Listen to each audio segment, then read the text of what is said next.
வணக்கம். செம்மணி சித்துப்பாத்தி மனித புதைக்குழியின் 2ஆம் கட்ட அகழ்வின் 2வது அமர்வு இன்று. யாழ்ப்பாணம் செம்மணி சித்துப்பாத்தி மனித புதைக்குழியின் 2ஆம் கட்ட அகழ்வின் 2வது அமர்வு இன்று ஆரம்பிக்கப்படவுள்ளது.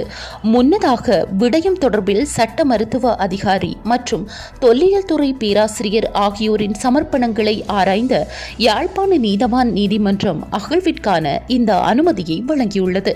இந்த நிலையில் இன்று முதல் எதிர்வரும் 15 நாட்களுக்கு மனித புதைக்குழி அகழ்வு பணிகள் முன்னெடுக்கப்படவுள்ளன. சித்துப்பாத்தி மனித புதைக்குழியின் 2ஆம் கட்டத்தின் 1வது அமர்வு அகழ்வு பணிகளின் போது 65 எலும்புக்கூடுகள் கண்டுபிடிக்கப்பட்டன. இதில் சிறார்கள் மற்றும் பெண்களின் எலும்புக்கூட்டு தொகுதிகளும் மீட்கப்பட்டன. அத்துடன் பொம்மை, புத்தகப்பை உட்பட பல தடயப் பொருட்களும் மீட்கப்பட்டுள்ளன.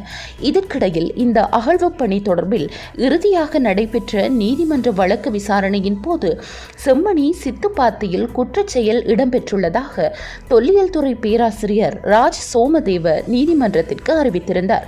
இந்த பின்புலத்தில் அனைவரின் கவனத்தை ஈர்த்துள்ள செம்மணி சித்துப்பாத்தி மனித புதைக்குழியின் 2ஆம் கட்டத்தின் 2ஆம் அமர்விற்கான நடவடிக்கைகள் இன்று ஆரம்பமாக உள்ளன.